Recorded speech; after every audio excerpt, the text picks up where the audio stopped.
He got his sight back. What he saw made his wife take her own life. He was a blind millionaire who trusted his beautiful wife with everything, until one surgery changed his life forever. What he saw when he returned home left him heartbroken and silent, until the truth came crashing down on her. Like, share and subscribe for powerful real-life inspired stories you won't forget.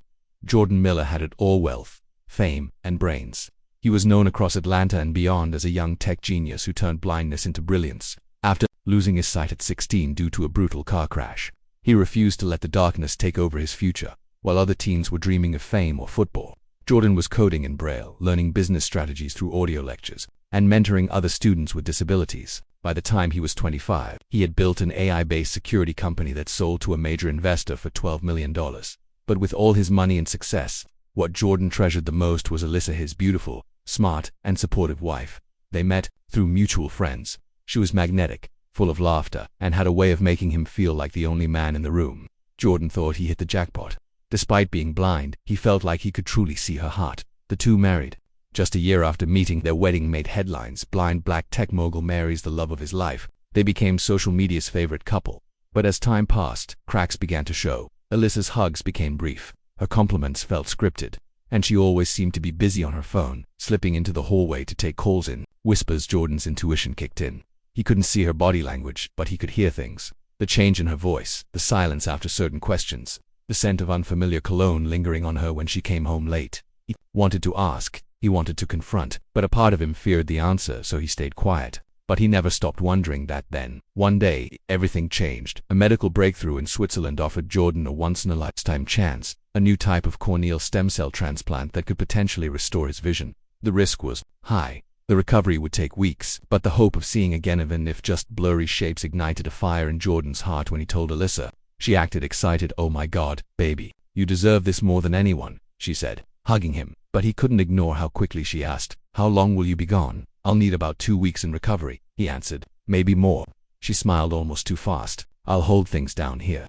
Jordan flew to Switzerland, underwent the operation, and within a week he saw light, then colors, then blurry outlines, then faces. After over a decade in darkness, the world came back into view. His doctors told him to wear dark glasses and avoid screen time, bright lights, and emotional stress. But Jordan had only one mission: to surprise Alyssa. He didn't tell her the surgery was successful. In fact, he called her pretending nothing had changed. "Hey babe, doctors say I'll need a few more days here. Keep me in your prayers." She giggled on the phone. "Of course, sweetie. Focus on getting better." What she didn't know was that Jordan had already booked a flight home for that night. Jordan arrived home just before 7 p.m., wearing black glasses and a baseball cap. He moved through the familiar halls of his house like a ghost. He had memorized every inch of it during his years of blindness. From outside the house he heard music. Inside he heard laughter.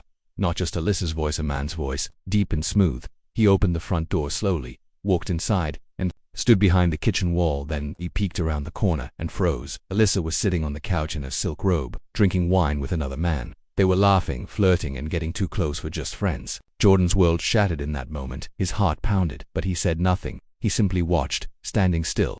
The man leaned in, kissed Alyssa on her neck, and she didn't stop him. Jordan stepped back into the hallway. His knees felt weak. His mind was spinning. But instead of reacting, he quietly left. He booked a hotel for the night. He didn't sleep. He didn't cry. He just stared at the ceiling, asking himself one question over and over. Was it always a lie? The next morning, Jordan returned home before Alyssa woke up. He wore his black glasses again. Woke up like nothing had happened. "Hey babe," she said sweetly. "You're up early." He smiled. "Didn't sleep well. Missed my bed." Alyssa acted normal, like nothing had happened the night before. She had no idea Jordan had seen everything, and from that day forward, he pretended to be blind. He let her lie, let her cheat, let her go to Pilates every evening and return with her hair messed up and perfume not her own. He studied her like a scientist observing an experiment. Every look, every excuse, every time she kissed him without feeling, he watched her change into someone he couldn't recognize anymore. What hurt most wasn't the cheating, it was how little she thought of him then. One morning, everything unraveled. Alyssa picked up his glasses from the bathroom counter. She turned them over in her hand and frowned. These aren't prescription glasses." Jordan sat silently at the table, sipping coffee. Her voice rose. "Jordan, are you wearing fake glasses?" He slowly turned his head, pulled the glasses off, and stared into her eyes. "I saw it all." Her face went pale. Alyssa collapsed onto the couch. You saw everything?" Jordan nodded. "I saw who you really are." Her hands trembled. I didn't mean, Jordan, it was just a mistake. "I thought you thought I'd never know," he said softly. "You forgot who I am." I didn't build an empire in the dark by being stupid. Tears rolled down her cheeks. Please, don't hate me. He said nothing. Alyssa became unrecognizable in the days that followed. She barely spoke. She stopped eating. She cried in the shower and locked herself in the guest room. Then she disappeared. Her car was found near Lake Lanier. Inside was a note I thought he'd never see. But now that he has, I can't live with what I've done. Her body was found 2 days later. The media said it was mental health. Friends blamed the pressure of public life.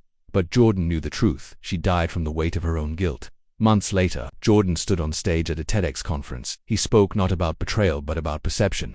I once believed blindness was my biggest weakness, but when I could see again, I realized the real danger is what people do when they think you never will. He paused, looked into the crowd. The eyes don't lie, and sometimes seeing the truth is the greatest curse of all.